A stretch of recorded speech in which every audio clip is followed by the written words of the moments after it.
Yeah.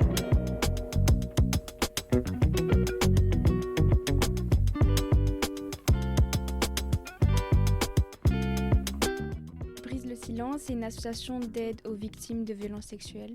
Pour nous informer par rapport aux violences sexuelles, par rapport aux conséquences pour les victimes, et puis pour nous expliquer comment ça marche et un peu pour voir les choses autrement, pour avoir plus du savoir, parce que souvent les personnes ils ont des pensées pas forcément bien envers les victimes, alors que maintenant si on reçoit l'association, ça pourrait nous aider à voir d'une autre façon.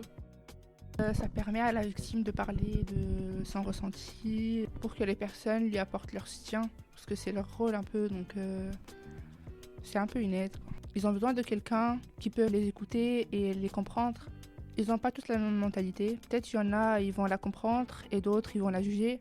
Donc on ne peut jamais être sûr et c'est mieux d'aller parler avec des personnes dont on est sûr qu'ils vont nous comprendre. Des adultes assez compétents, parce que ok, peut-être qu'elle a des amis, de la famille, mais peut-être que eux sont les premiers à juger. Donc c'est pour ça que je trouve vraiment que c'est génial d'avoir des associations, parce que moi eux ils ont été entraînés et ils savent comment s'y prendre. Peut-être qu'il y a des personnes qui ont peur d'en parler parce qu'elles ont peur de se sentir jugées par rapport au fait qu'elles ont vécu des choses. Elles se sentent mal, elles se sentent salies d'avoir vécu ce genre de choses parce que des fois, les personnes qui ont vécu ce genre de choses, elles se demandent si c'est pas de leur faute.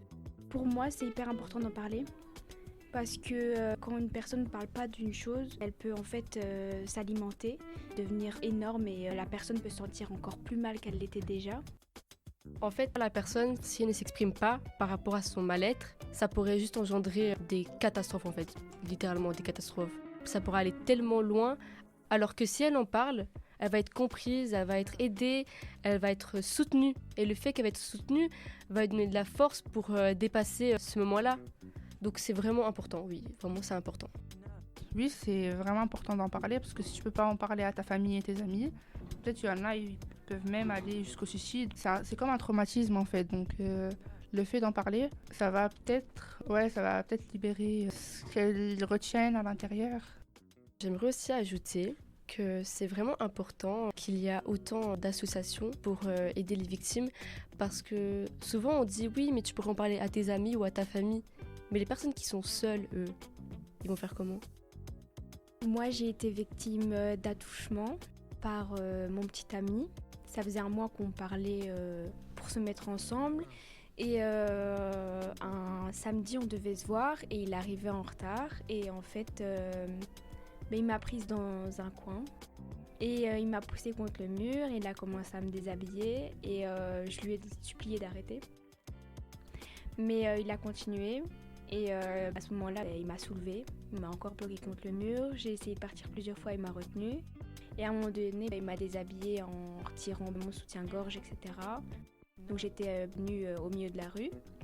Et à ce moment-là, je suis partie. Et je l'ai embrassé juste pour lui faire comprendre que en fait, j'avais peur de lui.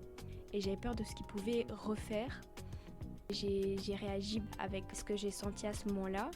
Mais c'est vrai que j'avais l'impression d'avoir un animal qui n'avait pas mangé depuis 2-3 semaines en face de moi. J'avais juste envie d'expliquer ça. Après, moi, j'en ai pas parlé tout de suite. Mais à un moment donné, c'est sorti tout seul. Et c'est vrai que je me suis sentie salie et détruite. J'arrivais même plus à me regarder dans un miroir. Mais laver, c'était très compliqué aussi parce que je me disais qu'en fait, il y avait d'autres mains qui s'étaient posées sur mon corps sans que je sois d'accord en fait. Et donc du coup, à chaque fois que j'essayais de me laver, je pensais à ce moment où en fait, il posait ses mains sur mon corps sans que je lui dise oui quoi. J'en ai parlé en fait à mes parents. Et c'est vrai qu'ils m'ont toujours dit que si j'en avais besoin, je pouvais aller voir une association. C'est vrai que c'est bien d'avoir une association pour en parler parce que moi, ma famille à ce moment-là, elle était là pour moi, pour m'aider. Mais je connais aussi des personnes qui n'ont pas nécessairement de famille ou pas nécessairement de personnes pour les écouter et qui vont peut-être juger la personne parce qu'elle a eu ça ou tel comportement. Donc pour moi, oui, c'est bien d'avoir une association qui peut écouter sans mettre de jugement en fait. Si je ne connaissais pas les associations, les témoignages et comment on peut réagir, je pense qu'en fait, je me serais juste sentie mal et seule. J'aurais juste pas osé de parler. Voilà. Vraiment, j'aurais pas osé. Et là, savoir qu'il y a des personnes ouvertes, prêtes à écouter, à aider, ils sont compétents. Et le fait qu'ils sont compétents, ça peut encourager les victimes à y aller.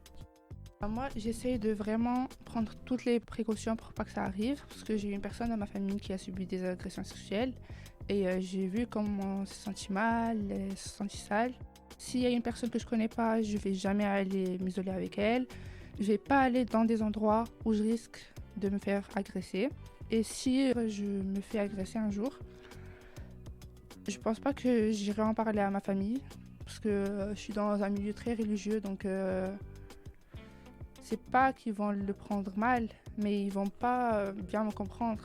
Et les amis, peut-être, mais je suis pas très sûre. Et j'irai vraiment vers les associations parce que je serai plus à l'aise, parce que je les connais pas et ils vont me comprendre. Je trouve que c'est pas à nous de prendre les précautions pour ne pas se faire agresser. Et que c'est aux personnes, par exemple les violeurs, c'est eux qui doivent se remettre en question pour ne plus faire ça. Parce que, ok, ils s'amusent sur le moment, mais ils comprennent pas que la personne, elle va avoir un traumatisme pendant sa vie. Elle peut pas avoir de copain, de mari, elle peut pas fonder une famille à cause de ça parce qu'elle va avoir peur. Non, ça me convient pas ce monde-là. Parce que pourquoi c'est à nous de se priver de certains endroits, de certains amusements, alors que, par exemple, les violeurs, clairement eux, ils s'amusent, ils sont bien. Et nous, on doit se priver par la peur. Avoir peur, vraiment. Quand on se dit avoir peur de juste se promener, avoir peur de juste, je sais pas, vouloir s'amuser ou courir dans les bois. Et alors, c'est vraiment là qu'on se dit, il y a un sérieux problème à se dire, en fait, non, je peux pas aller là. Et donc, le fait que je pourrais avoir peur, ou alors que d'autres femmes ou d'autres hommes pourraient avoir peur, ça, non, ça, c'est moche.